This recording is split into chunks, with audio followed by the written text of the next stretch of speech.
Infosiberia, las noticias en tu celular. No seas como los demás. Manda un mensaje de WhatsApp y recibilo gratis todas las mañanas. Soy Natalio Lueto. Los invito a entrar al universo del jazz, a ese escondite que guarda tus mejores momentos.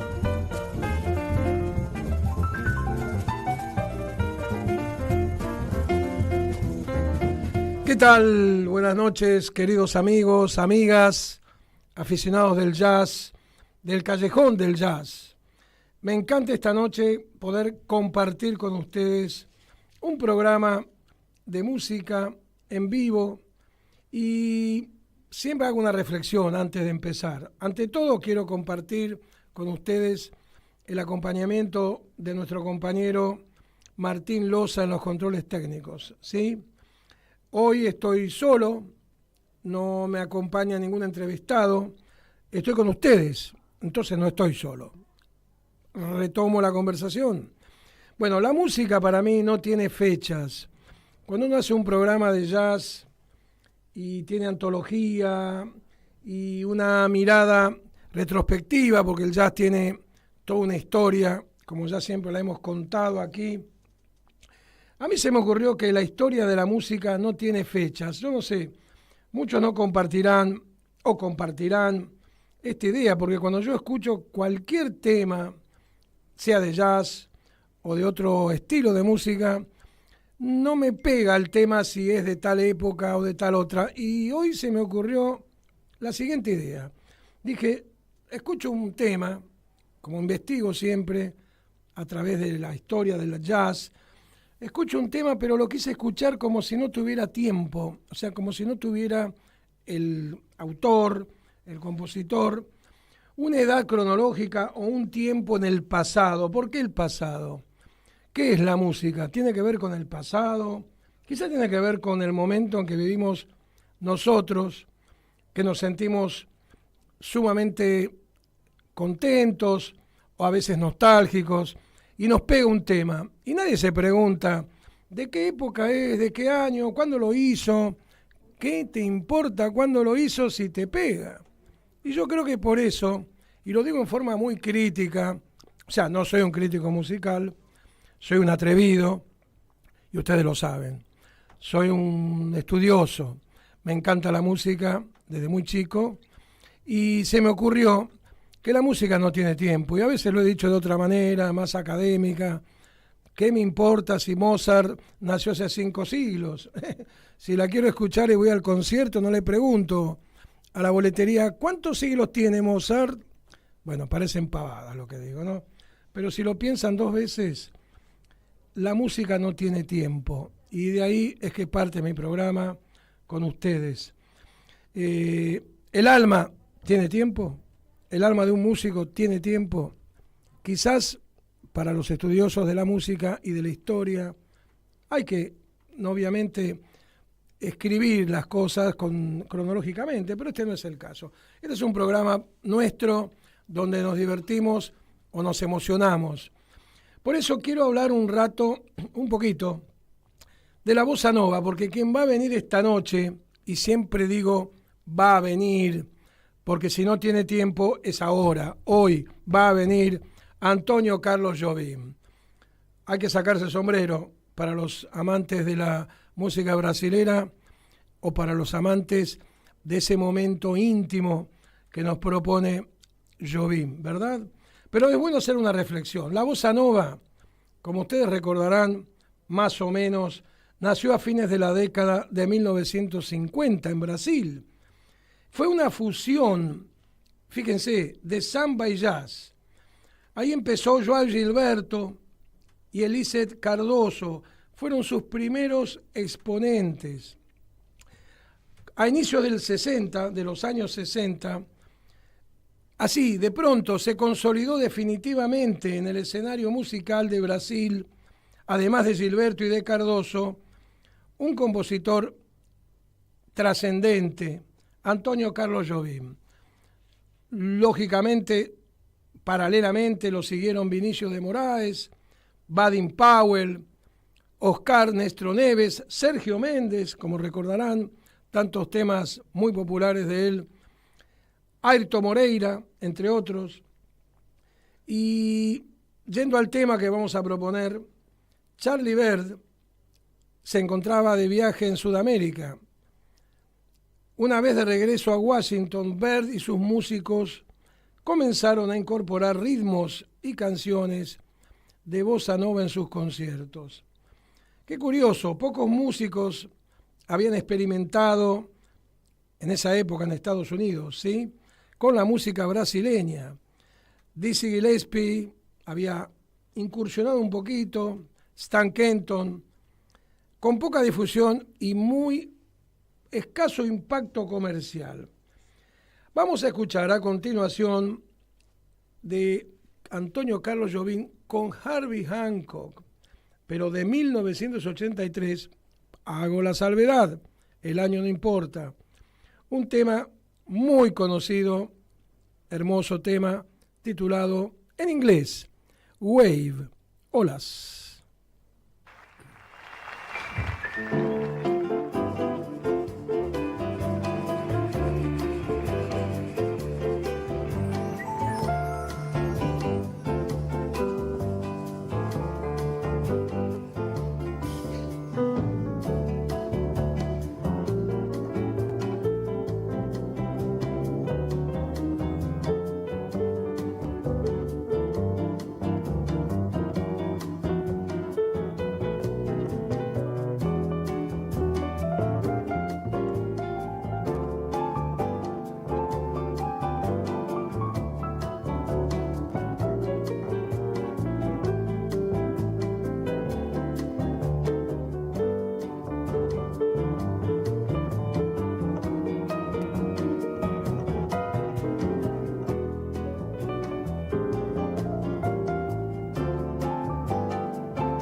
Siempre que escuchamos esta música nos lleva, quizás sin darnos cuenta, a una playa, ¿no?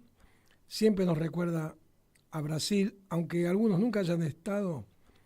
La bossa nova tiene esa magia, ¿no? Nos puede disparar un sentimiento, es increíble. Bueno, acabamos de escuchar a Antonio Carlos Jobim y a Herbie Hancock en el tema Wave, del autor Carlos Jobim. Finalmente, pensando en cómo la bossa nova se introdujo en Estados Unidos a través del jazz, a través de Stan Getz, ¿cómo llegó? Esa es la pregunta, ¿no? Dado que en Estados Unidos la música era, la industria musical, mejor dicho, era la fuente de la vida de los estadounidenses, con diferentes contrastes. La música del jazz tuvo diferentes subgéneros, como recordarán muchos de ustedes. Teníamos el swing, años 20, con el blues, una mezcla de blues y grandes orquestas definidas a través de una categoría titulada swing, porque era bailable, no era triste, no era nostálgica como el blues, no era reflexiva, era para bailar y entretenerse. Y de pronto en los años 40 surge la magia de los afroamericanos con mucha conciencia racial, habían despertado a transformar la música del jazz en una música más autóctona, más presente desde aquellas raíces de fines del siglo XIX, aquel grito de libertad, aquella búsqueda de no ser tan inocentes o conformistas y no contribuir a la música de la sociedad blanca, que era muy racista hasta los años 80 más o menos. O sea, estábamos hablando de las antípodas, de la búsqueda de la identidad de una sociedad que estaba dividida por razones raciales, como saben y conocen muchos de ustedes. Por ende, hablando nuevamente de la música brasilera, ¿cómo surge esta infiltración, esta búsqueda musical a través de aquella gran barrera, si lo podemos decir de alguna manera, más que barrera, definición de la música del afroamericano a través del jazz en su momento más álgido, más elevado, los años 40, 50 y 60? Surge, ¿por qué surge? Porque un tal Charlie Byrd, un norteamericano que había vivido en Brasil, hablamos de los años fines de los 50, ¿sí?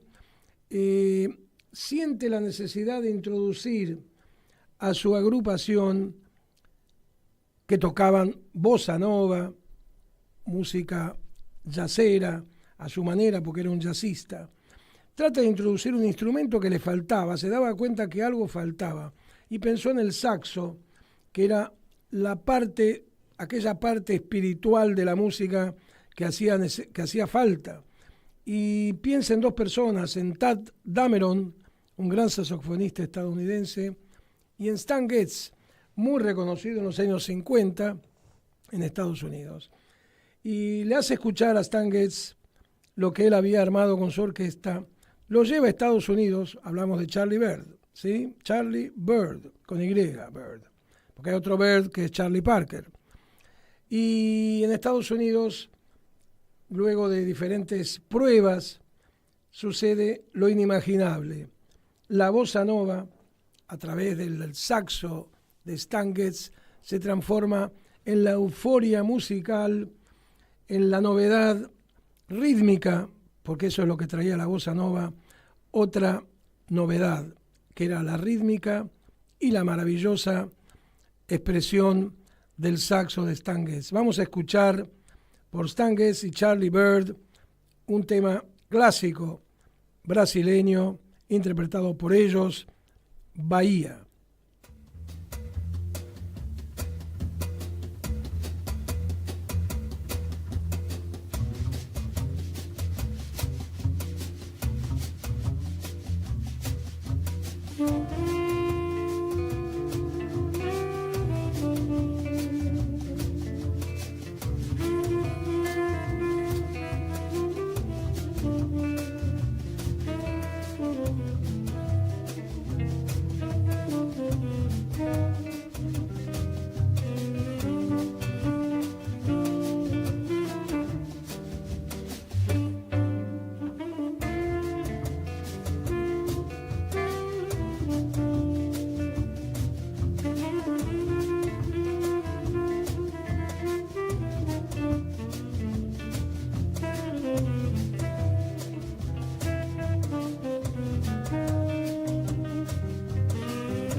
Acabamos de escuchar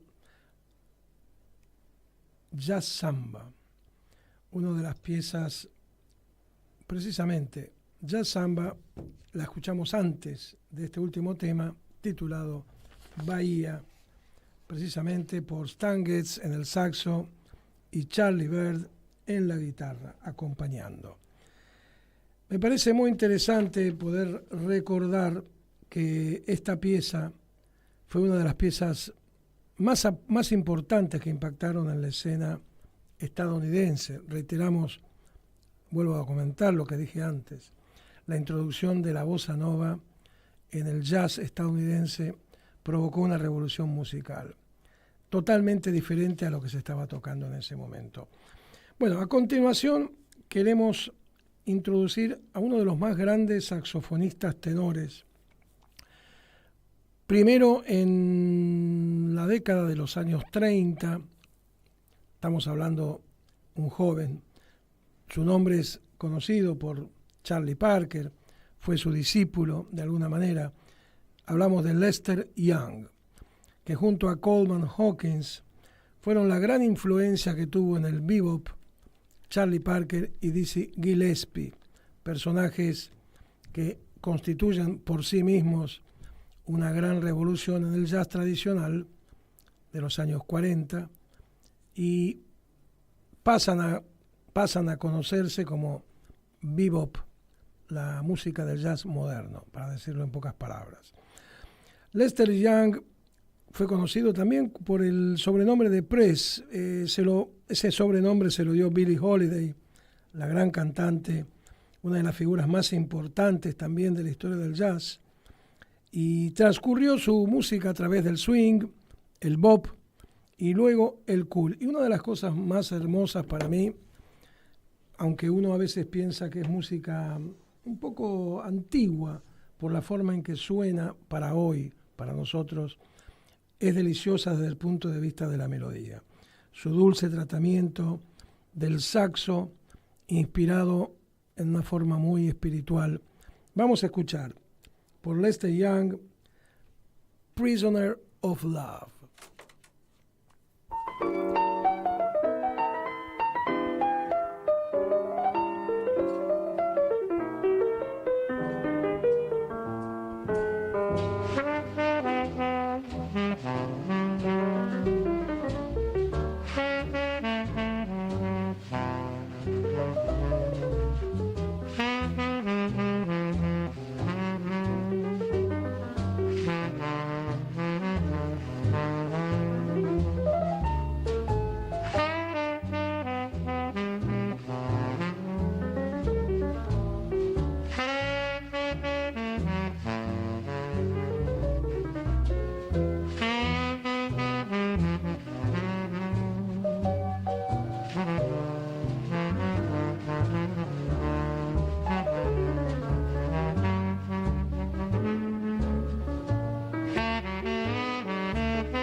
Acabamos de escuchar por Lester Young un hermoso tema titulado Balada de Prisoner of Love.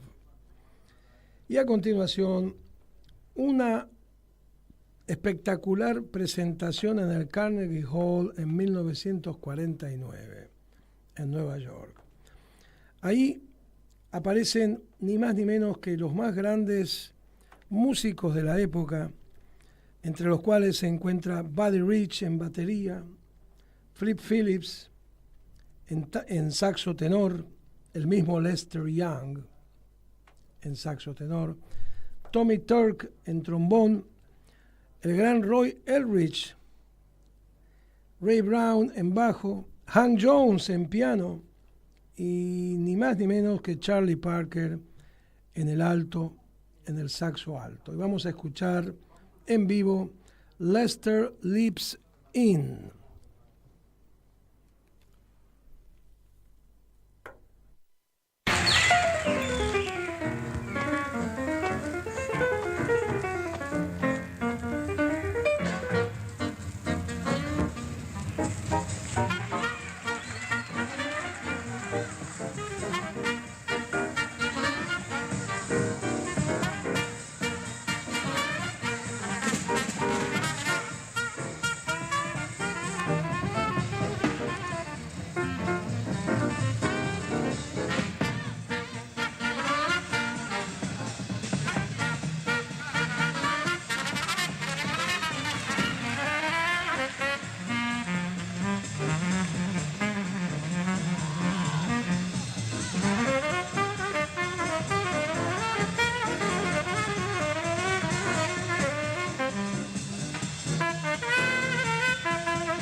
Acabamos de escuchar el tema titulado Lester Lives In.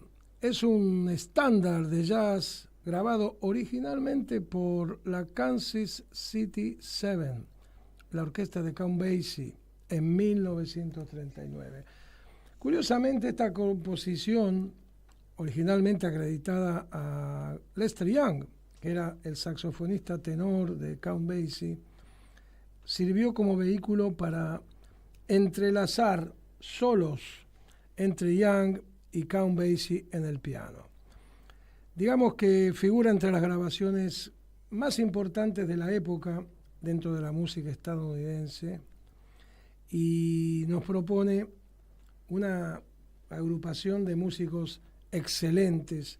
Estamos hablando ya de 1900, si mal no recuerdo, 49, donde participan precisamente Lester Young en el tenor, saxo tenor, Roy Eldridge en el trombón, Ray Brown en el bajo, Hank Jones en el piano, Charlie Parker en el saxo alto y Flip Phillips en el saxo tenor y Buddy Rich en la batería. Esto sucede en el Carnegie Hall de New York. Bueno, a continuación quisiera no presentar, sino proponer uno de los más grandes saxofonistas, compositores, un ser humano de una enorme espiritualidad y conciencia afroamericanista. Estamos hablando del gran John Coltrane. Digamos que se trata de uno de los músicos más relevantes, influyentes dentro de la historia del jazz, junto a Louis Armstrong, a Duke Ellington, a Parker, a Miles Davis. Su trayectoria estuvo muy marcada por una constante creatividad, pero también una enorme inestabilidad, típica quizás de los músicos de aquella época, por ser, digamos las cosas como son, por ser afroamericanos, luchando siempre en búsqueda de recuperar los derechos civiles de las personas. Recordamos a muchas personas, ¿no? Recordamos a Martin Luther King en el mes de febrero, asesinado, tratando de apoyar la huelga de los recolectores de basura, y un día antes de la famosa huelga fue asesinado. Y quien construyó o planteó la huelga 2 o 3 días después fue su hija, Coretta King, que logró finalmente que los recolectores de basura, que eran los afrodescendientes, que no tenían ningún derecho, no podían manejar los camiones de basura, no podían ducharse, no tenían salarios dignos, pudieran recuperar un lugar en la sociedad a través del sindicalismo, que no era reconocido en el sur. Que esto me recuerda mucho a las actitudes que tienen actualmente muchos gobernantes, ¿no?, en el mundo, para no incidir siempre en el mismo tema, que ustedes lo comprenden. Digamos que la obra de Coltrane está muy vinculada al contexto sociohistórico, a la lucha, como decía recién, por los derechos civiles de las personas afrodescendientes. Pero simultáneamente Coltrane busca una trascendencia, digamos, con implicaciones religiosas, como muchos de ustedes ya habrán advertido, considerado por la crítica su obra maestra titulada A Love Supreme. Y ahora vamos a escuchar de John Coltrane Impressions.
Queridísimos amigos, amigas, aficionados del jazz, desde Radio Caput, del Callejón del Jazz, quiero agradecerles muchísimo la presencia y contarles un breve anécdota. Esta noche venía viajando desde Belgrano por el subte de la línea B y me encontré con un músico callejero, tocaba la guitarra, tocaba jazz y de pronto yo estaba sentado, me levanté, me acerqué a él, le puse el micrófono y lo invité al programa para una próxima sesión.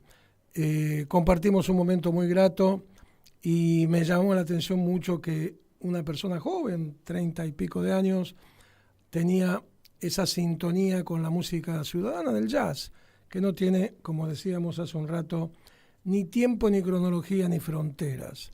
Es la música del alma, de la libertad, del poder decir a través de la música lo que uno siente. Quiero nuevamente agradecerles la presencia, la escucha y desearles un hermoso fin de semana y volveremos el próximo jueves. No se olviden que es los jueves ahora, 20 horas, desde el Callejón del Jazz. Soy Natalio Lueto y me acompaña mi queridísimo compañero en los controles técnicos, Martín Loza. Hasta la semana próxima.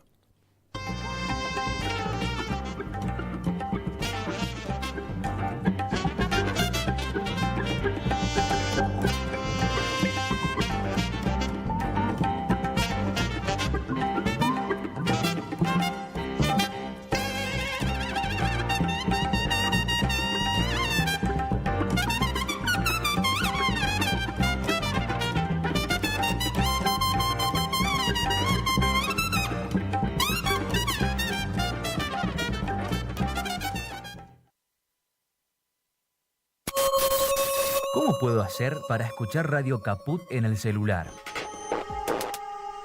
Primero lo importante. Prenda el teléfono. Así me puedo acercar a saludarlos y... Abra el Play Store de Google, tipee en el cuadro de búsqueda Radio Caput, Caput con C. No desesperes, es la única que hay. Toque el botón instalar y espere unos instantes. La aplicación de Radio Caput ha sido instalada exitosamente. Busque el icono en su celular. Los quiero mucho, los aprecio y los admiro mucho.